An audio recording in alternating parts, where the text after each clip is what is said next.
We'll give everybody just one more minute. I'll get the slideshow going.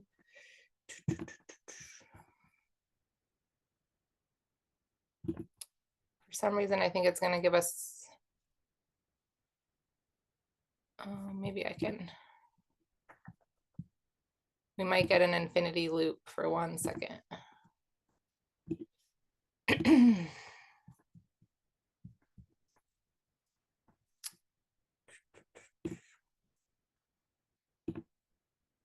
Hiya, Elle.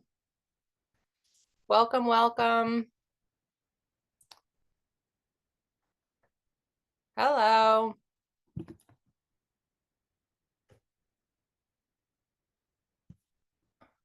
Hi, Ranjit. So good to have you all here. My name's Lily. I'm the camp director. We're going to go ahead and get started.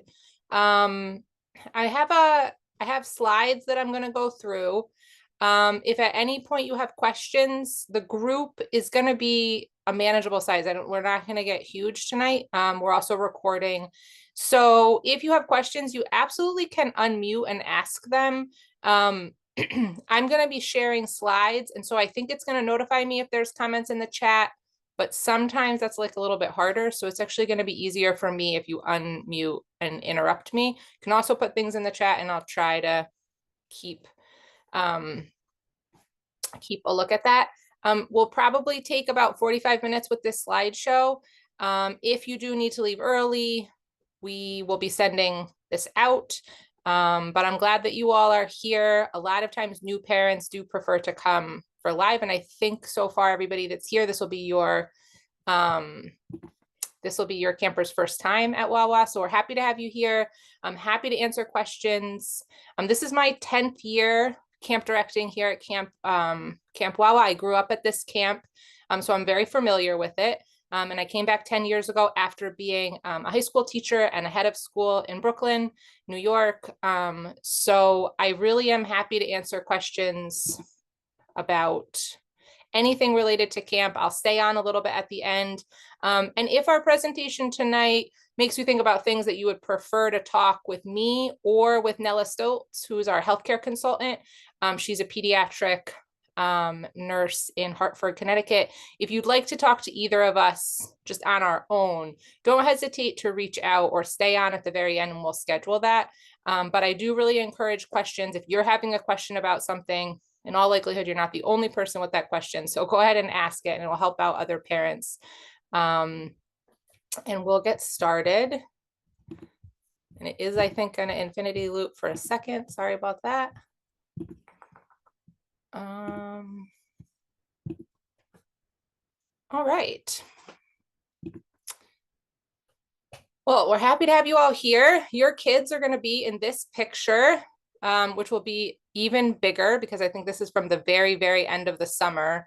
Our very last week of camp is a little bit smaller because our second to last week is our 1 week program. So half of the kids go home. But we always take a picture like this on the front steps of our lodge. That's our main lodge behind the kids here. And I'll show some pictures in a minute, and we have some on our website too of what our camper cabins look like. But one of the key things about our camp is that we are really outside or inside this lodge all the time, except for when we're sleeping. So our cabins are very simple structures. Your kids will live with 6 to 8 other campers there, and they have bunk beds. But besides that, there's really no space for anything else. So when you're coming to camp, you're really coming for our fields and our pond and really great people.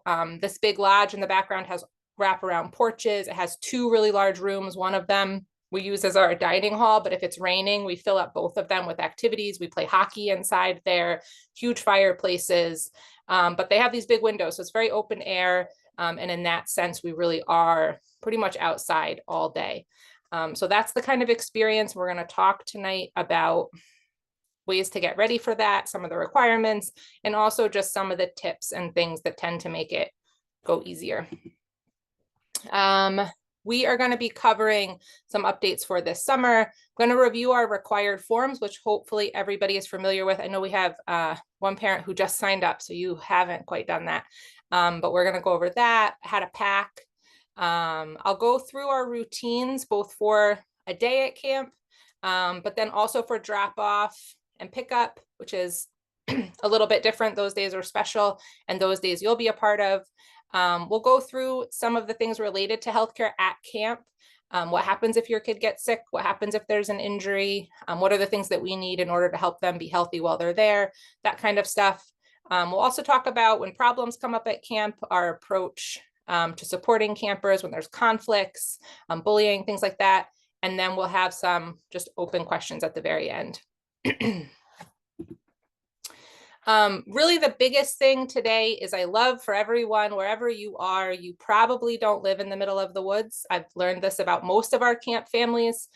We do have families that come from all over, but for the most part, folks are living in some type of little bit more established, like urban, rural, suburban community. And camp is like outside of all three of those things. We're 450 acres in the middle of the woods, with our own little population that fluctuates from about 100 to 120 throughout the summer. And so when we're thinking about getting ready for camp, it really is going to be a mindset and a daily life change for everybody that's out there once we settle in. And so we do want to think intentionally about how we get ready for it, and what things can help us be able to have the best time when we're all together. If there are three things that I hope you take away from this the most, the first would be if you have changes as camp comes up, like any types of changes. Sometimes kids get a new antibiotic, or if there's been an evaluation and you have new information about your kid as the school year winds down, or there's a major change at home, anything like that, there's changes in their health, we just need to make sure that you notify me or Nella, that's our healthcare consultant, before you come out to camp.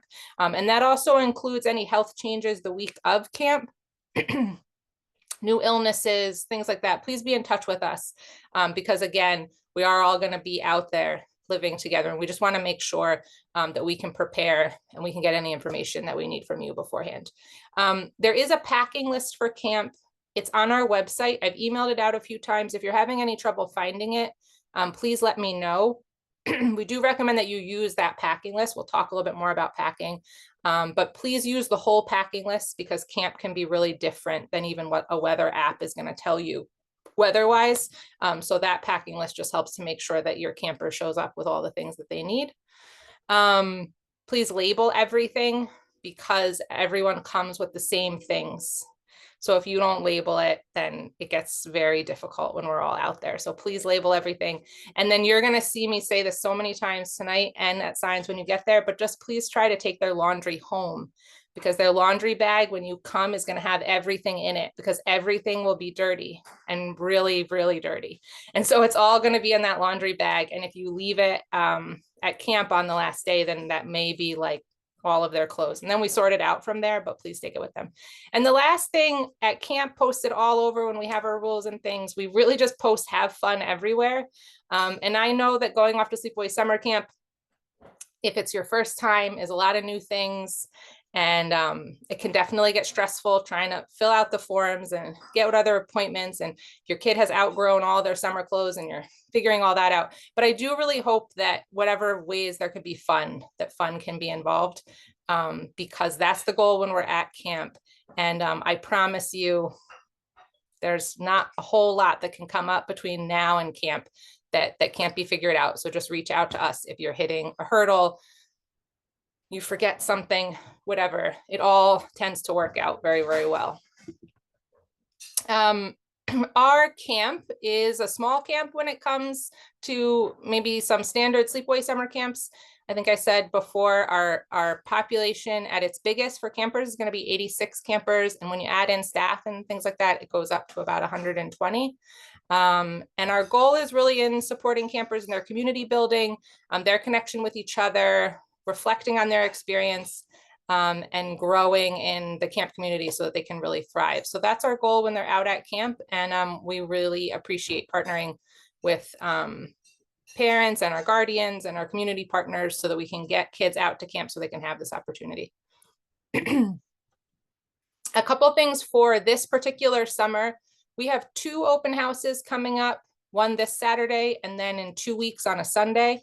There will be tours, we provide lunch, we'll do crafts. It's rain or shine. They're a great opportunity to come out and see camp. It's a really beautiful spot where we are in the Berkshires. So wherever you're coming from, it makes a great day trip.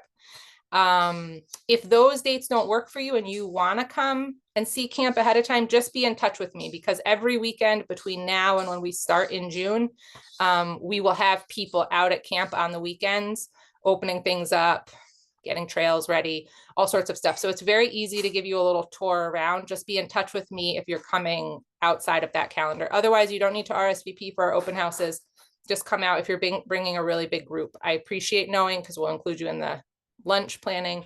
But it is nice to come out to camp, definitely not required. But if you're interested in that, or you know folks who are, you can share. We have gotten a little bit bigger for this summer, which has been part of our goal over the last 10 years. We were a YMCA camp for the first about 100 years of our camp history. And then our main branch closed and alumni have taken the camp independent. So in the last 10 years, we've been steadily growing. So we've continued that for this summer. I'll talk a little bit more at the end about the opportunities that means for this summer, but that's very exciting. Our big program development, we added a bunch of things last year, which was fun, and things went really well. We do have a neighbor with a llama farm. So we're going to be working in llama hikes. This will not be a required part of our program, but we are pretty excited about it. So I'll include that. I've been talking with campers about it. It's a farm close to our camp that a lot of our teen campers are already familiar with, because they hike by it and see the animals on their way to a waterfall. And now we can also walk in their woods with llamas. Well, I'll keep you posted about how that goes. And we are bringing back from last year our transportation from Yonkers. So if you're in the New York metro area and that helps with getting to or from camp, you can do it any way you want. So you can do it there and back, or you can do it just one way. The one thing is we do have to have at least 4 kids to do the shuttle. So we can usually give an update by June. I think last year we were able to run it, all of them except for the return home on the very, very last session, but we'll see if that grows a little bit for this year. And for anybody who's come in like the last 5 minutes, please just unmute with questions. I'm happy to answer questions. So when it comes to the biggest thing for this month for getting ready to camp, getting ready for camp, is that we do need the required forms. If you log into your camper account, it says forms and documents, I think. If you click on that, you need everything to say complete. It does look like sometimes folks are filling them out, but not saying complete. And so just put that out there. We'll be in touch with people if we're noticing that anything's incomplete, but all of them are required in order to attend camp, as both part of our accreditation and our license with the state. So if you're having issues with anything, please do let me know. The medication authorization is required for anything that's prescription based. So if you're sending vitamins, creams that are over the counter, anything like that, that does not need to medication authorization, but anything else, asthma pump, any prescription medication, and that includes if anything gets prescribed right before your camper comes to camp. So if they have like a foot injury or something that's minor and they need a little something for it that's prescription based, you would need to still get the medication authorization. So I really like to point that out, because if you have something come up in the 2 weeks before camp, you may need to bring that form with you, or make sure that the doctor's office is ready to provide the authorization when they give you the prescription.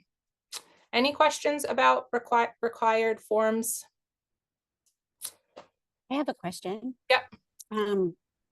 You mentioned that there's this this consultant or Yes. Person. But will that person be at camp, or is that in the lead up? Yeah. So Nella Stoltz, the healthcare consultant, is like a technical term for the state. So she takes on that role. She doesn't do consulting like for her job outside of for our camp. She's a nurse practitioner in Hartford. And so she is at camp for drop off and pickup. She's at camp different times during the week, but she's 45 minutes away most days. And then there will be a nurse. So she supervises a team of nurses that are there living at camp. Okay. And so she has the schedule for that. So she can talk to you about who the nurse will be for a particular session. And then she trains all the nurses, and she's been at camp for, I think, 12 years now. So she supervises the team and gets folks prepared. She's on call all the time, things like that. Does that make sense? Yes, so if we need something, basically I download it all to her and Yep. then she passes Yep. it on to the Yep. next person. Okay. Yep. And the nurse will also be there during drop off along with Nella. So you'll have an opportunity if there are very specific things, you'll have an opportunity. Every family, you'll get time as you're coming in. One of the stations that you'll do is you'll pull up with your car to be one-on-one with the nurse. Great question. Thank you. Just a couple notes about medications and any complex health conditions. It is really important that you know everything on those forms. So the form is confidential. And if you have anything that you want to know on the form that you would prefer for any reason that a camp counselor not know about, you can also include that. You can reach out to me or Nella. But again, just a key component of living together at camp is we do need to have open communication about any health history that your camper has. So please just make sure that you're reaching out to us ahead of time. And if there's changes, there is no medication that can be accepted, whether it's prescription medication or if it's melatonin or a vitamin, a multivitamin, nothing like that can be taken by the nursing team on drop off if you haven't already included it. And that just goes towards just how many campers we have, the processes that they set up prior to drop off day. They're creating schedules. Our license and our accreditation requires a lot of documentation of medication. They can't take in something for the very first time on that drop off day. So please just make sure you're in touch with us if you're having trouble with the actual forms ahead of time, or if anything changes. And similarly, if there is any complex health condition and anything changes, or you start seeing a new doctor, you have a change in a plan, just make sure that we get what that is in writing ahead of time, because those types of notes are difficult for the nursing team to take just verbally while they're processing everybody on drop-off day. I've also included in here Courtney Buxton. She's our assistant director. You'll meet with her at the healthcare station when you're coming in, and she's living with us all summer and plays a key support role with healthcare. So she's another person that you may talk to on the way in. Moving on to packing. First and biggest thing about packing that I want to say is please pack with your camper, not for your camper, regardless of your camper's age. So setting up in your house like a central packing place the week before, or if it works in their room to do it, just make sure that it's something that ideally they're putting everything in, not you putting things in. Because what happens if a parent or a guardian packs for a kid is, I can't tell you how often they don't know what they brought, don't think they brought the thing. So they come to us because they're sure they have no towels or they have no bathing suits or whatever is the thing. It just makes those first couple of days more challenging. So please pack with them. And it is ideal for them, especially if you're getting new clothes for the summer. It's really helpful if they have seen the clothes, because then they know what stuff is theirs within the cabin. Our cabins are tight, and it really helps a lot when kids are aware of what they brought with them. That's where the labeling comes in play. I can't emphasize enough how helpful it is to label things. We will have lost and found when you come for pickup. So please put their names on it, because again, it could be like the most iconic family towel that you've ever had, but in the middle of a session, they're not necessarily going to know it's theirs unless it has their name written somewhere on it.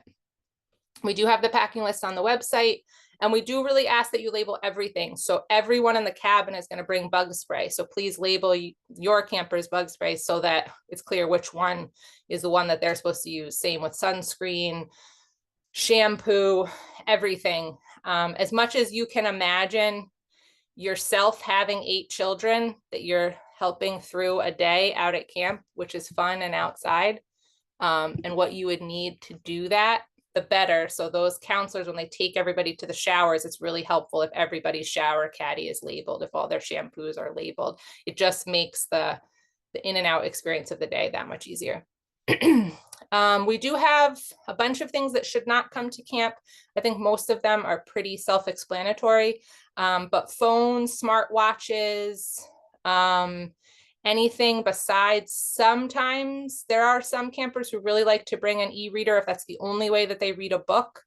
I would just say, please remember that we can't be responsible for valuables. So keeping things charged, stuff like that can get tricky. You can reach out if you have questions, but nothing that plays things, has apps, should come to camp. And in general with electronics, please keep in mind that there's no internet. So nothing can be found there. Like it goes into an abyss. So mostly we recommend like bringing books, bringing writing stuff, bringing pens, pencils, drawing materials, things like that. Please don't pack valuables. Obviously no drugs, alcohol, no types of vapes. And then medication, we're going to talk about the process for that, but it should not be packed inside any of their belongings. You're going to give that directly to the nurse. Any questions about packing?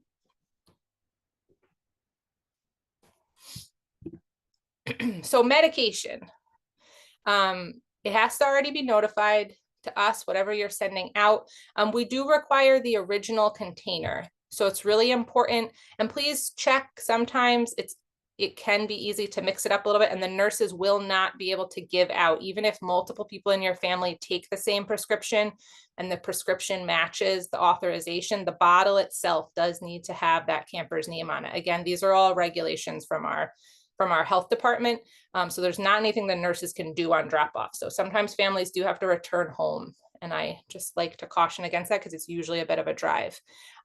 So you need to have everything in their original container, and that includes anything else that you're sending out. So if you have a camper that takes a multivitamin, or if they take melatonin or whatever it is, it needs to be in the original container. The camp staff, I mean, the healthcare staff can't get like bags of things that are like Sharpied on or something like that. Everything needs to be in the original container.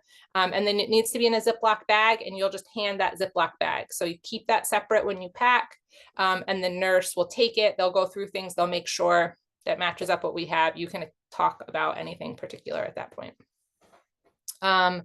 Sometimes campers do like to bring pocket knives. There are some free times during the day, and sometimes there are some activity classes where whittling or carving can be fun. Those also need to be kept separate and handed in at the nurse's station. So the camp counselors will lock up for their cabins any pocket knives. The same for an instrument. I should have put that on here, but sometimes campers also like to bring an instrument. Again, that goes into the valuables category. That has to be your call, but campers have brought a variety of instruments in the past. There are times in the day when they can certainly play or practice, but we get that handed in at the nurse's station, and then the camp counselors will organize it and keep them locked up in the office, and campers can then access them that way instead of having those items in the cabin, which is just a lot harder to manage. And the last thing to just note is that special diets, any restrictions or special needs, there's a place on the health forms to indicate that. When campers come for meals, there will be a menu at the front of the dining hall, which will say, you know, what alternatives exist if for that meal, if they need one.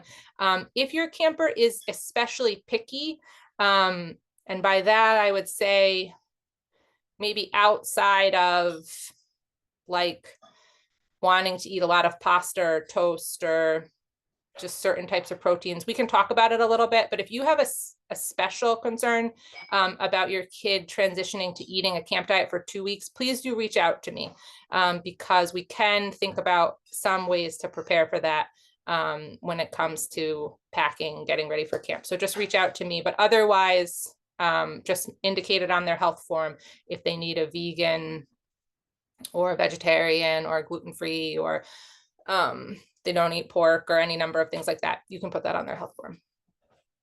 Can I ask a question? Yep. What about things like Tylenol or Advil if they're not feeling well? Do we Great pack question. those, or do we need the authorization? Yeah, so you don't need to pack anything that is like an over-the-counter, you know, like you get sick and this is what they like to take. You don't need to pack anything like that. So cold and flu stuff, Tylenol, ibuprofen, anything like that, we keep stocked. We have a healthcare center. You should be filling out an over-the-counter authorization. And I think the way it works is you actually click what they can't have. Otherwise, you're accepting that they can have everything on the list. So we're going to use that. If they get sick, I'll talk in a little bit about the other steps that we take. But you don't need to send them with a first aid kit. You don't need to send them with anything like that, Band-Aids, braces, unless it's a specially, if they have a bum knee and they need a particular brace when that comes up, you can send that kind of stuff and we keep it. Or extra glasses, I'll just throw that out there. That's something I've noticed parents doing lately. If you have a kid that is highly likely to break their glasses, sending out extra glasses, and we keep it locked up in our med cabinet actually is great, because then we'll just hand it to them. So that kind of stuff, but otherwise no first aid kit or anything. We have huge first aid kits all over camp. Can I ask one quick question? I know this is a little gross, but That's totally fine. like foot Yep. cream? Like, do Yep. you have like foot cream for like athlete's foot or something? So yeah, that's a great question. So we stock like an athlete's foot spray. I would say if you have a camper that's on like a regular prescription for something fungal related and you want to send that out, even if it's not flaring, you could. But otherwise, yeah, athlete's foot, that kind of stuff, the kind of stuff you'd find over the counter at like a CVS for the most part, we keep at camp or we can get access to. Yeah, that's fine. Yeah, I'm just talking about like a boy who wears sneakers too much and uses over the counter. Okay, thank you. Yep. Thanks. Bye. Great question. Any other? Yeah, go ahead. Is it cold at night? Like, should their pajamas be long or short? Yeah, pajamas for the most part, I recommend if your kids wear long pajamas, I would recommend sending long ones, cotton or flannel long ones, because it is easier for them to just put on a t-shirt and shorts if it's like a heat wave. And so if they're long pajama wears, then I would send a couple pairs of those. It's always at least 5 degrees colder at camp and can be 10 degrees colder than what even our little local town. We're on the other side of this little hill, right up in a mountain valley on a lake. So it most of the time is cold. The last couple of years, we've had some pretty extreme heat waves. But if they've got t-shirts and stuff, they can always make that change. Similarly to that question, for sleeping bags, is there like a degree rating that you recommend, or? No, I don't really. Any sleeping bag that has a degree thing on it. So I don't recommend those like kids ones. I don't know if people know what I'm talking about, but they do sell like a child sleeping bag at Target, or that's literally like it usually has a bear or tents or something, has it's highly patterned. I don't recommend those. They don't even have a rating on them, and they're really more like a play sleeping bag. So I don't recommend those. Otherwise, any sleeping bag that I love to encourage folks to get something that you think will be useful beyond camp. And we keep extra ones. So sometimes it does get cold enough that kids need more than one sleeping bag if they don't have a low temperature rating, and that's okay. Yeah, great question. Any other questions about packing? I skipped ahead a little bit. Are they okay to bring stuffed animals? Yes, you can bring stuffed animals. It's perfectly normal. I know sometimes people worry, like, are other kids going to bring stuffed animals? Absolutely, kids bring stuffed animals.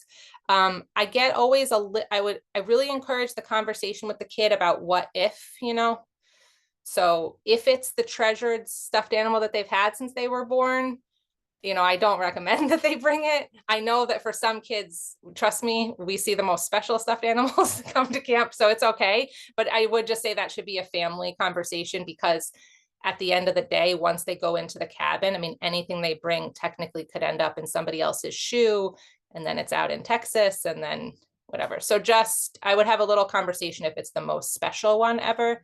But they can definitely bring them. And similarly, some kids really love a comforter, or they have some type of bedding that's not precious and they hate sleeping bags. It's fine to bring other bedding and keep the sleeping bag stored. Just make sure that your camper does bring a sleeping bag, because when it gets very cold at camp, everybody needs to get inside a sleeping bag in order to be comfortable at night. And if they have a comforter, they usually end up just wanting to put that over. So you want to make sure that they at least, and we do a camp out in tents. And for those, we don't like to pack blankets and stuff like that. Just everybody brings their sleeping bag. Awesome. Great questions. So Maybe for, this was mentioned earlier. Sorry, Lily. On the packing list, there's rectangular bug net. I'm not as familiar with those. Is that a certain size that needs to go around a cot or something? What do you recommend? yeah, thanks for that reminder. I'll make sure to send it out in an email. I think at the end of this, I can look it up. There is it hangs, it's like a cot size, and it's a really standard brand. It comes in a green box. I'll look it up at the end. But they sell it kind of like on Amazon at most places. It's light, it's a white colored, but the rectangular one will go over their bunk. They also sell these square ones, which I think sometimes people like for tents, but those don't fit as well. Like the ones that just go over the head. Technically, you could do that, but the bug nets are great. I really recommend them. We've had these hotter summers the last couple of years, and it does just mean that if the heat wave comes close to there being a lot of rain, we just get more and more mosquitoes. Awesome. So pick up and drop off. So drop off is on Sundays at 2. That's for all of our programs, except for day camp, which you'll get your own little schedule for the Monday through Friday. And then pickup does change just a little bit depending on what program you're in. So if you could just note your pickup time and let us know if you have any questions. It is really important that campers are healthy at drop off, and that includes like waking up. I know that can be a little tricky with nerves, so just be in touch with us. But again, we are all living really closely. Like all of us eat in one dining hall, all at those tables. We eat family style. They're going to be living with 60 other kids in bunks. They play this game Gaga Ball, which is like lots of kids running around with their mouths open, hitting a ball, screaming. All of this means that like we do need people to come in on the healthy side just to make sure that we do whatever we can to cut down on the spread of viruses once people are at camp. So if you have any questions about that, please be in touch with us. But fevers, new illnesses, worsening coughs need to be reported to us before drop off. And it is totally fine and normal for drop off to happen later. So I know sometimes kids are really anxious to get to camp. We can talk about that. We can make a plan, but I guarantee at the end, that's better than coming to camp and realizing as day one goes by that you actually feel terrible. And it's not where kids want to be sick. When we do drop off, it's drive-through. And so you'll go through these 4 different stops in order to get kind of all the information you need for camp and get your luggage handled, and get the kids off with counselors. So what you'll do after you find out what your cabin is, you'll get a little card, which will tell your camper what cabin they're living in. You will then meet with our healthcare team. So that's the place. Don't hesitate at all to ask specifically to speak to Nella or specifically to speak to the nurse. They'll be there working as a team. They're going to want to ask questions if you're new, review meds and stuff like that. Then you're going to say goodbye. And we do ask that you park and get out of the car. Our cabin leaders should be encouraging you to get out of the car. But even if you have a camper that doesn't want to get out of the car, wants you to get out of the car and do a hug, please get out of the car. At least do the awkward hug.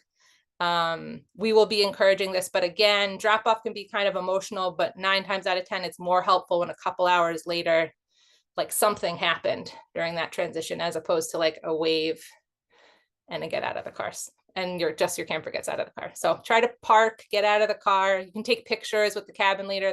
There'll be a sign for their cabin. There will be other kids there. It's a good time to just take a moment. But then you will get back into your car and you'll drive to luggage, and your luggage will get labeled with the cabin, and a team will take all the luggage. So you'll have dropped off everything at the top of our hill when you're coming in, and then you'll be able to drive out. We have bathrooms up there, and I'll be there either at the front gate or at our healthcare lodge. So if you do end up at luggage and you haven't seen me yet, you want to talk to me about anything, you absolutely can stop and chat some and things like that. Any questions about drop off? Sorry, Lily, I'm actually very concrete. Yes. So are we like driving through all this stuff and so getting in and out of the car? So for stop 1, we get there, we have 20 cars and everybody gets out and then go back. So you're only going to get out when you say goodbye to your camper. They're on step 3. Otherwise, you're going to be in your car and we're going to come up to And you. somebody hands me Yeah, this there'll be- information. There'll be a little Oh, section. Our nurse will come up to your window, chat, and depending on where you are when you show up for certain sessions, it will be a very big line, but we've been doing it this way since COVID, and it all moves right along. So you're going to stay in your car, including for the luggage. You can stay in your car, you pop your trunk. If anything's a little bit confusing, you can jump out and point it to them. But yeah, you'll stay in your car except for that camper goodbye. Then you should get out and say goodbye to your camper and give them a hug and all that. Great. So when it comes to our first day is a little bit different. Our very last day is a little bit different. And then I'll show you in a minute what our daily routine is. So everybody who comes out to camp is going to do a whole orientation for the afternoon and have dinner on their first day.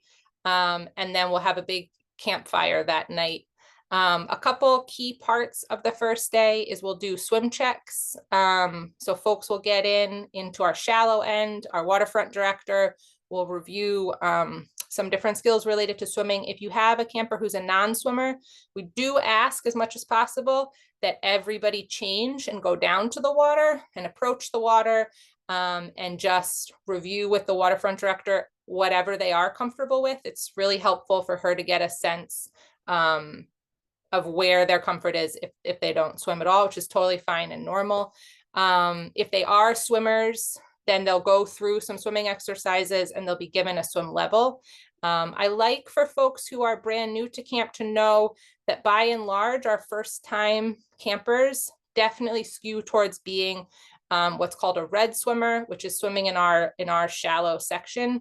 And sometimes that's a little bit surprising to a camper if they've maybe swam in pools a lot or they swim a lot at the beach. They might know how to swim completely and have pretty good stamina, but after that first day, the waterfront director might still want to see them more in the shallow end. And the important thing to just keep in mind is that our deep end is profoundly deep.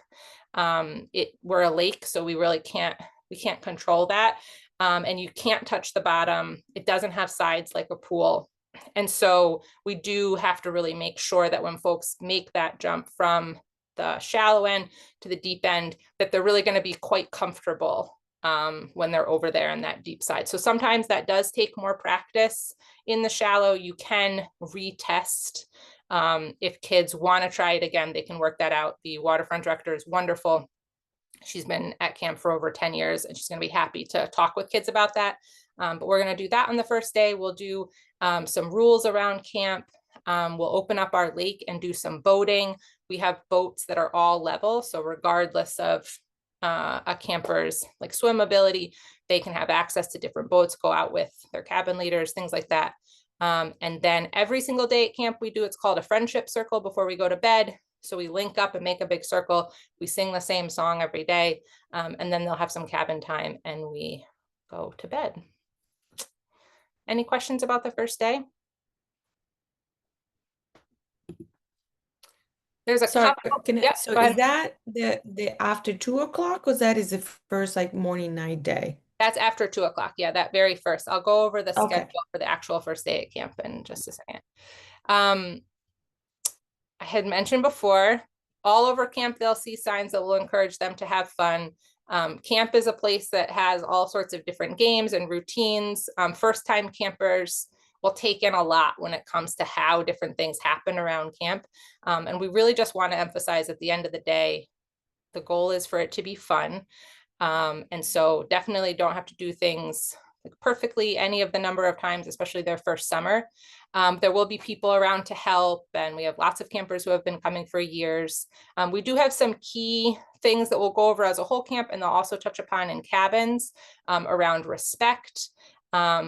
When it comes to autonomy at camp, there's a lot of autonomy at our camp. I think we're really fortunate to be set up in a way that all of our cabins are kind of in this one area. It looks over a big field. It's all right by our lodge. We can have a structured free time multiple times a day where campers can really pick anything they want to do. They can go. They don't have to like tell everyone exactly where they're going. We're really able to supervise in a way at different times in the day that's really strong, but also really flexible. But at the same time, they do have to be with a buddy. They have to be in an area where staff are. There are things like that. Sometimes I like to remind campers that for all the ways that we are all together, we're also in the middle of nowhere, out in the woods. So there will be some things around like having a buddy, being with a staff member. We do really ask for folks to take care of their own belongings, leave places better than when they were there before. When it comes to footwear, this gets a little controversial sometimes. We don't allow any shoes that don't have backs. So slides in particular, please don't pack them. I should start putting them on the prohibitions. I've been teasing. So some kids bring the slides and they really do just carry them up to the shower stall. They use them in the shower and then they take them off and they bring them back down. Like technically you could do that, but what I've noticed with slides is most kids, that's not how they actually want to wear their slides. They want to wear their slides like around and about. But at camp, we can't have shoes without backs. Crocs are allowed, but you have to keep them in sports mode. They need to have a working back to them. Flip-flops for the shower also are totally fine. And I would say that's the most common, just some type of cheap flip-flops. But they do need to have shoes with backs, and the packing list says sneakers, and if they also like sandals, to bring some sandals that have backs. But camp is just very uneven, lots of hills. Everything is like at weird angles. And we have seen such an improvement when it comes to twisted ankles and needing to take kids to urgent care when we've been strict about this. So please leave those at home. And then when it comes to our waterfront, we'll have a whole orientation just about that. We do have a lot of processes and ways of tracking. We have a buddy system on the waterfront. We check folks in and out with boats. There's some systems there that they'll learn that we ask that they respect on a daily basis.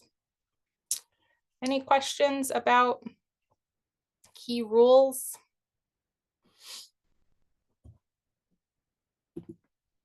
This is our routine every single day at camp. We get up at 7:30. We turn the lights out between 8:30 and 10, depending on their age at the end of the day. We go through this routine every single day. I love it. Everybody gets hungry by like 12:30 every day within a couple of days, and same for breakfast and dinner.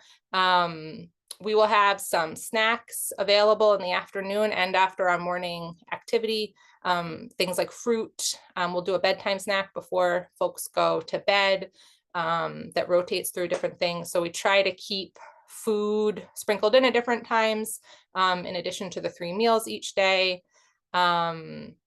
We have a morning activity and an evening activity every day, and those for the most part are the whole camp together. We do have a base camp program, which is our younger campers, goes up till age 12, and then we have a teen camp program which starts at age 12. Sometimes they'll do different things, but those programs will usually do those activities all together. So when it comes to cabin time, for the most part, campers are together during sleeping hours. We do our meals by cabin, and then we have some cabin time after breakfast and also after lunch. And otherwise, campers can mix with campers in other cabins. Outside of the cabins, we'll be out in those main areas, and they can really pick activities for the afternoon, pick what they want to do during free time. And we are a size of a camp where usually after 2 weeks, everybody knows everybody. And after 1 week, depends a little bit on the camper, but certainly, you know, for the most part, everyone's going to know everyone. Any question about the daily routine? So you said that the meal are everybody together, but they sit by cabin? Yes. Yep. Okay. Yep. So they'll have a table, and it will all be in the same space. We have one big dining space, and then they'll have their own table with their cabin.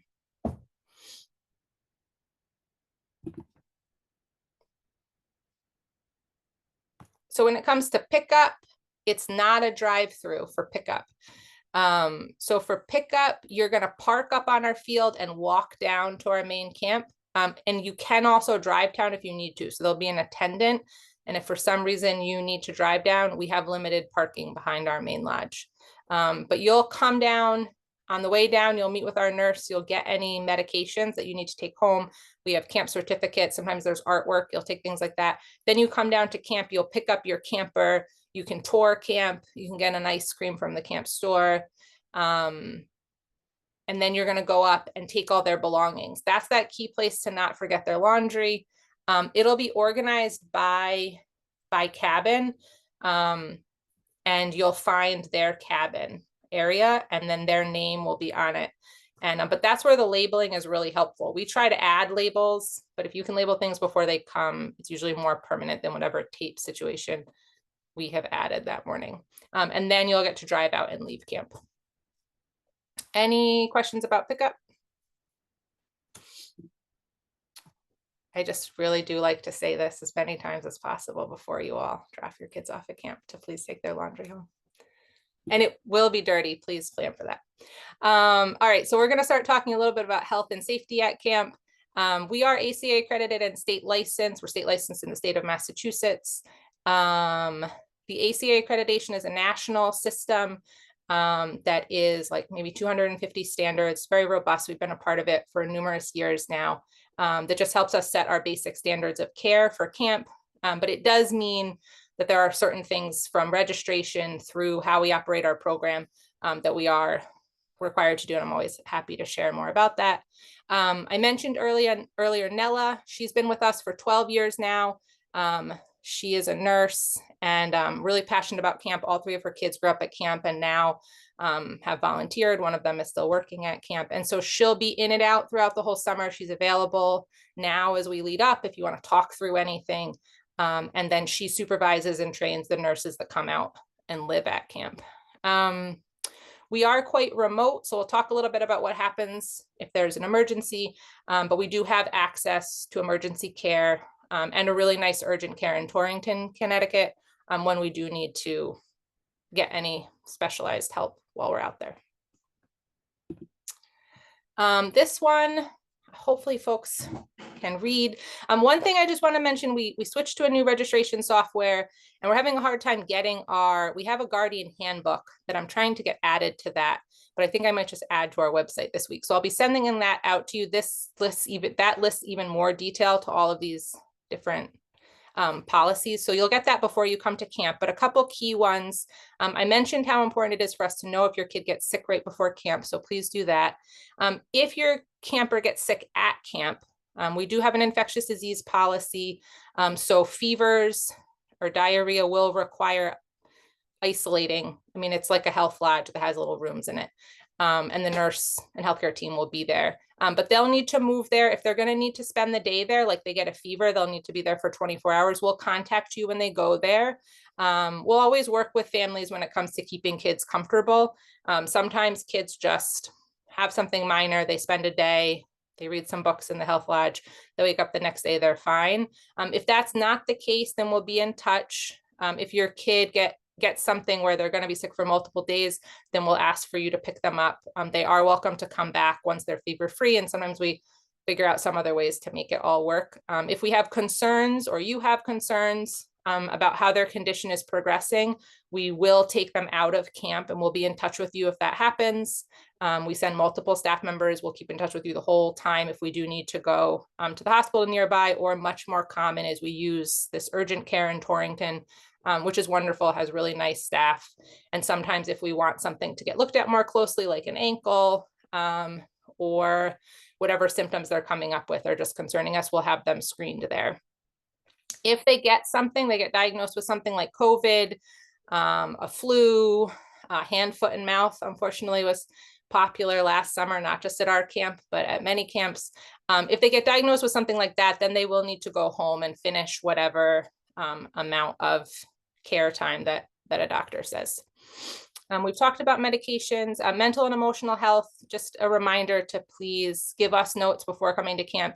And if there is things that you would prefer just to be kept with me and Nella, that's okay too. It doesn't have to be everything that's shared with their cabin team, but we do like to know ahead of time. Similar with bedwetting, if your camper has had a history of bedwetting, maybe it hasn't been as recent, maybe in the last year, still good to put on their form because they are walking to the bathroom at night. Nights can be quite cold sometimes. There's things about camp where it's helpful if we should know to keep a little bit of an eye on it. Bedwetting is perfectly normal at camp, and we can talk about some ways that we can help manage it. Homesickness is also pretty common. And the biggest thing that we really encourage is mail. So sending your camper with something that they can write home with, and you sending mail. The other thing that I would just really encourage is it definitely goes best when homesickness is something we can process at camp, but it's not connected to like a bribe or some other whole thing. So we do encourage like letting kids know it's normal to miss at home. They can talk to their counselor, they can come talk to me, the healthcare staff, the nurses are great. But it's better to have them work through it that way than to think like they have to overcome the homesickness in order to get XYZ reward that isn't just the camp experience at the end of it. And then the last thing I'll just mention is when you come at the end of camp, if they've been bit by a tick, you'll get a notification of it. And I'll probably have some more tick-borne illness updates before the summer. We're working with a new public health partner for this summer in just looking at on how we respond to ticks, but all of our staff is trained in how to remove ticks, and we'll let you know if you need to watch for any other symptoms after they come home. Any questions? I do. Is there a designated time where they'll do sunscreen and bug spray? Yeah, so we'll do sunscreen and bug spray in the morning during their cabin time. And they'll do it outside their cabin just because they're a little small. And then depending on the day, so like they'll do it in the afternoons after that rest time. And that's usually the main times. Usually we don't need to do it for an evening program at night because usually the sun has moved. Bug spray though might happen like multiple times. If we're doing another evening program, they'll get a reminder to come outside and apply bug spray before they come down for it.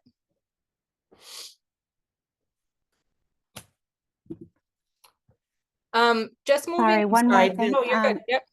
Oh, go ahead. No, you go ahead. Okay. Is there a nurse there all night? Yeah. Just sorry, like silly questions. Do you think like they would need maybe multiple bottles for like bug spray? If they're the really small ones, then yes. So if they're those small ones that you kind of like shake out and apply, then yes, I would send multiple ones. When they're the big cans, that's usually okay. And also usually there's lots of the big cans. So if you're okay with them using an equivalent, then that's usually fine. I will say ahead of time that on the bug spray, we really work on it every day, but multiple times a day, once you've been out there for a couple of weeks, sometimes kids put on a little bit less. I'm just giving you the warning ahead of time. I do the same thing. You get a little sick of it. So when we're out all together, we do have some different ways that we think about problem solving. In the Guardian Handbook, which I'll make sure to get out to families in the next week, there's something called our Bill of Rights, which kind of goes through the expectations, both for what everyone who's a participant, including our staff, should get to experience. And then the other side of that is how folks should behave to make sure that everybody gets to have that experience. So I love to ask families to review it before you come out. It's also something that will be posted in their cabins, and cabin leaders will review with them on that first day. And sometimes we use at different times to really reframe that conversation about what it is that we're trying to achieve when we're at camp. When we're there, we have a really special opportunity when we're at camp to be in a supportive community that a lot of times can be really different than maybe experiences of a similar size outside of camp. So we really try to take advantage of that. It can be an adjustment sometimes. I'll say in particular, not always, but the way that we can work to be together at camp can be quite different maybe than the ways that we are at school or in other experiences that can have maybe a lot more stress and a lot less time to focus on really giving attention to how we are together. Really encourage campers to speak up about concerns to their cabin leaders. I will also add that it's perfectly fine to come directly to the nurse or to come to me. I share this with the campers on the first day. If they feel like they're not being heard or things aren't changing or they need something to be different, they absolutely can come and seek some assistance outside of their cabin group. We don't allow bullying at camp. So we'll talk about that at camp. When we do have ongoing disagreements, there's different things that we'll do, including have mediations. When mediations happen, we'll be in touch with families so that you have a sense of what's going on. We might pull in some parent perspective if we think that we need to. We also on a daily basis do what we call circles, which are times that sometimes are conflict related. If there's an ongoing issue with a cabin, we might seek to have a circle specifically about that problem, but we also do them for all sorts of things. Like every single night we do them just related to the day. We might do things like roses and thorns, if you're familiar with that, or they'll do highs and lows.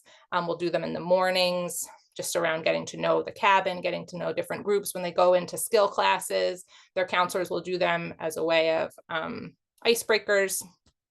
So we try to create a lot of space for positive processing of who kids are and what they're looking for. And then we'll also use both circles and mediation to try to break down problems and find solutions. We do have a rule of 3 at camp. So in addition to a buddy, if a group is going to go to like the bathroom or going to go back and change at the cabin or things like that, then there needs to also be a staff member. Our cabins themselves are solo occupancy if there's not a counselor in them. So sometimes the whole group will go back, but sometimes we use them kind of like changing rooms. It all goes really smooth, but sometimes kids are a little bit surprised by them. And again, I would just say always important to remember that when we're at camp, it can feel very homey, but it's also quite different. Like we're just there for a couple of weeks and we're not all in the same family. It's not your one personal bedroom. And so they'll use them, they'll make a little line outside of the cabin and one kid will go in at a time and change instead of everybody going in if there's not a staff member available for that specific cabin. What else? Our bunks are single occupancy. Sometimes it's helpful to just point that out, especially if campers are coming with friends that they're used to doing sleepovers with or siblings, to just keep in mind, we keep that a little bit different at camp than it may be on an outside of camp sleepover. So they'll play cards, they'll write letters together, they'll do board games together, all that kind of stuff inside their cabin during cabin time, but they'll do it in the middle of the cabin. And the bunks themselves at camp, we reserve just for whoever is the camper that's assigned for that bunk. Any questions about problem solving? I don't exactly understand what that means, single occupancy. So it just means that only one person, the person who is that bunk, they're the only ones to use it. Does that make sense? The bunk is single? The bed, sorry, like the bed itself. Oh, the bed. That's a very good. I see. Yeah. Okay. Yeah. The bed, not the double bunk, but the bed itself, we call it like your bunk. I see. Okay. Perfect. And sorry, just again, so if they have to change in the bathing suit or like in a pajama, like they just do it one at a time? If Like there's one. yeah. If there's no counselor to go back to the cabin. So changing happens in a couple of different ways. When they do showers, they have changing stalls attached to their shower stall. So a lot of folks will do changing related to shower time for that part of the day. In the cabins themselves, the cabin group, if the counselor is there, the whole group can be there, they can change. And then there's also a little changing stall in there. But if inside, like for privacy. Yeah, for privacy. Okay. But there are times in the day where maybe not everyone is swimming, like during free swim, only some kids need to swim. Their counselor may be like guarding, for example. So there will be a staff member up by the cabins that can kind of help all the kids, but they can't go into every single cabin. So then they treat the cabin just like a little changing stall. They'll make a line, one person will go in and change, they'll come out, the next person will go in. Okay. And for shower, is there like a shower time for everybody, or like how do they do the shower? Yes, everybody has a shower time. If they're in the base camp program, it's every other day. And then if they're in the teen camp program, it's every day. Like, so 6 to 7 shower. Yeah, it's much shorter than that. It's like, Oh yeah, if they're teenagers, they get a little bit more time. It's like 10-minute showers, quick, but yes. but like a specific allotted time, everybody Yes, goes to the and for that, shower, they will change, go. and then They'll go with their cabin leader. They'll all go up. We've got benches and 5 stalls and they rotate in and out. Okay. So we're just about done. I do like to talk a little bit about parents missing their kids or family members missing your campers. In general, I would say in the last couple of years, missing your camper is the much more profound emotional experience that we encounter. Which is not to say that some kids don't get homesick, but for sure, I think if you think about the balance of it all, your camper is going to go off to camp, be with lots of other kids. There's new things to do every day. They're going to be in a beautiful place. People are going to be feeding them. Like they're sort of set up in the equation to have a whole flow to move towards it.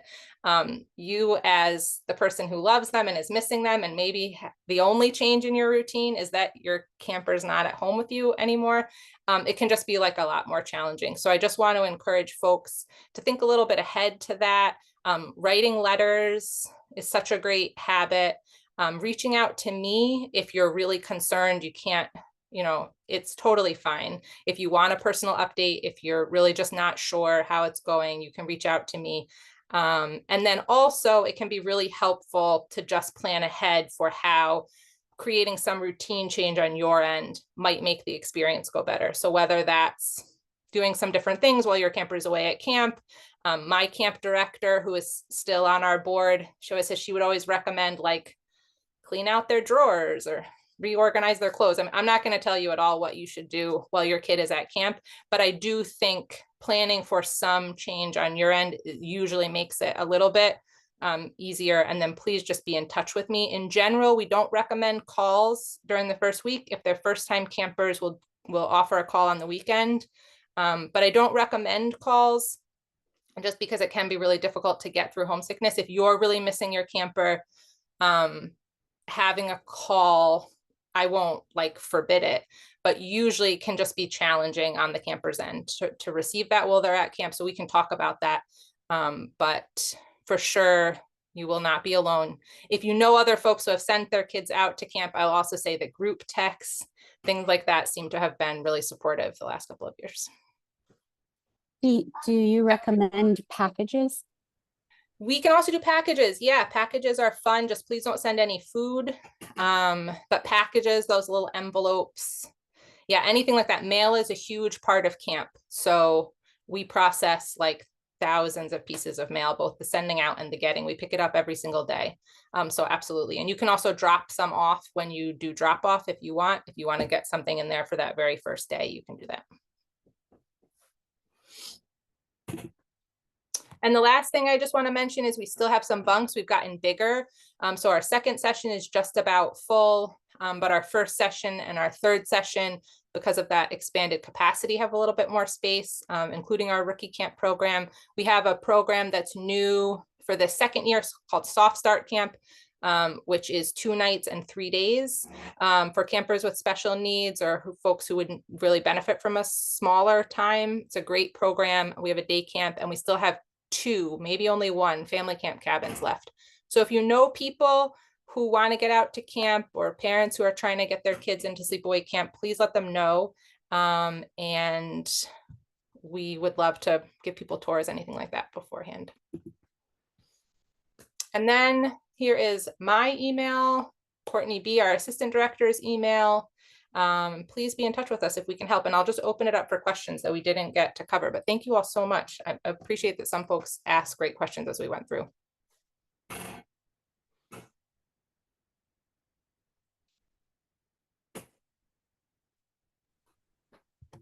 And so, sorry to ask all this question. Oh, you're good. It helps. I understand like what's recommended. Like, so will we get any updates at any point? What's your standard?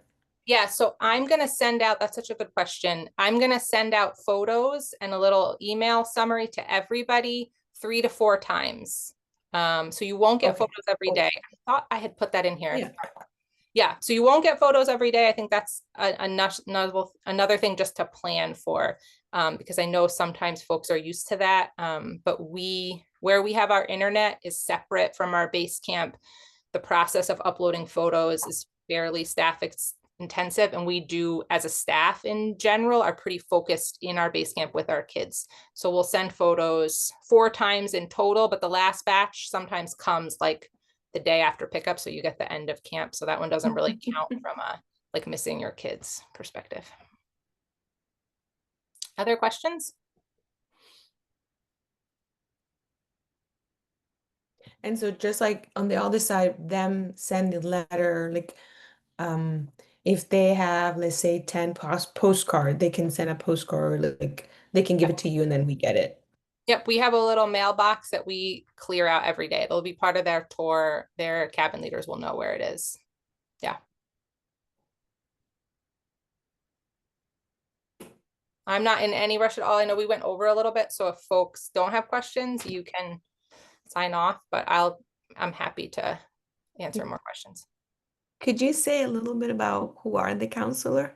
Yeah, absolutely. So our cabin leaders, and I've been using that term more and more. We're working more towards focusing on the term cabin leader just based on a lot of different feedback that we've gotten. So you're hearing me use it interchangeably because I'm used to camp counselor from growing up at camp. But they come from predominantly from within driving distance of camp. About a third of our cabin leaders have grown up at camp. And so we have a leadership program that's really strong. After they do teen camp, they can do the leadership program, then they can apply to work at camp. That's a really like wonderful progression that we have. And on our leadership team, who runs the camp, like Courtney Buxton, who's our assistant director, but we have a team of folks that you'll see coming in, our program director, different unit coordinators. About half of that team grew up at camp, and then the other half have been a part of the team now for, I think, everybody at least 6 years, which is really great, except for one who's new to our leadership this year, and this is her second year at camp. Inside our cabins, in addition to folks who have grown up at camp, we have a group who come internationally. This year, 2 of them are returning, and the other 6, this will be their first time, and that's about normal for us each year. We often have some new folks, and they come through visa partners who interview them. They all have experience working with youth. I interview them too. It's been a really nice part of our program always, but then especially, I think, since about maybe the year before COVID went with us going independent. And we work with some different programs that recruit folks, really with a specialty on helping folks have the camp counselor, is what the international programs call it, experience. And that's been really great. So we really work internationally with folks who know our camp. So alumni are involved in those programs, and they get to really think about folks who will do well in a remote setting like this, a smaller setting, a really community-based setting. So that's been great. And then our staff will also recommend folks in their lives to come out to camp.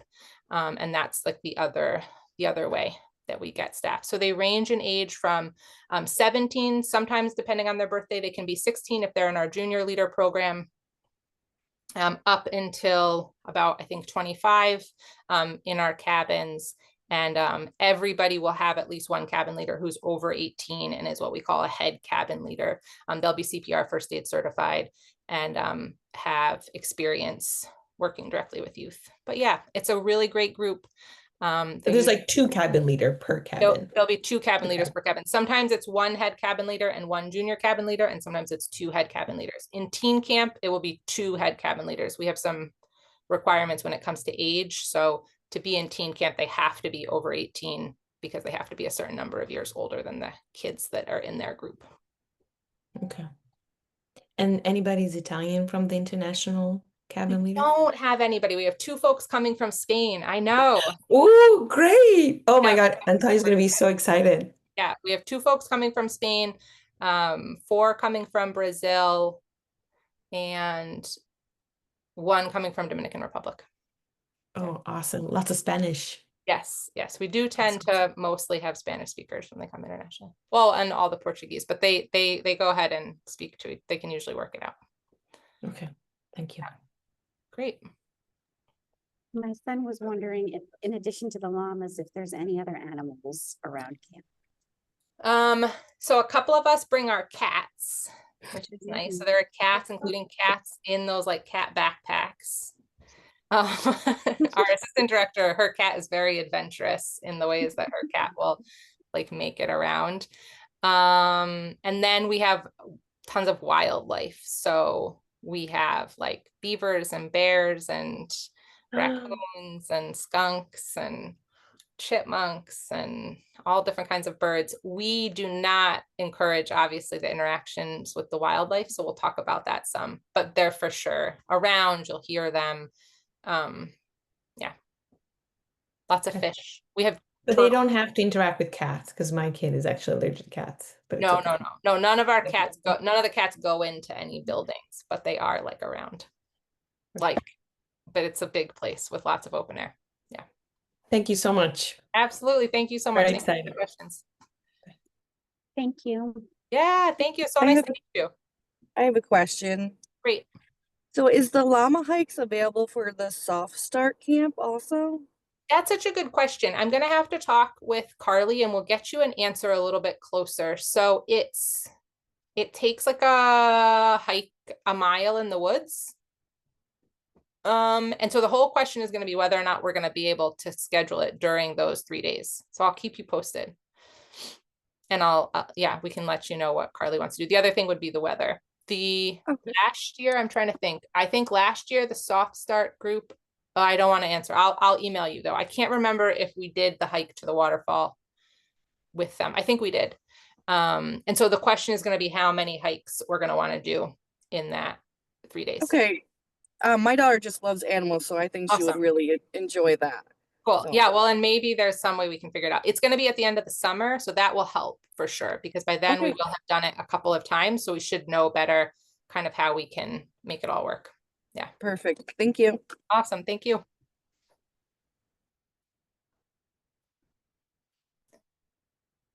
Good night.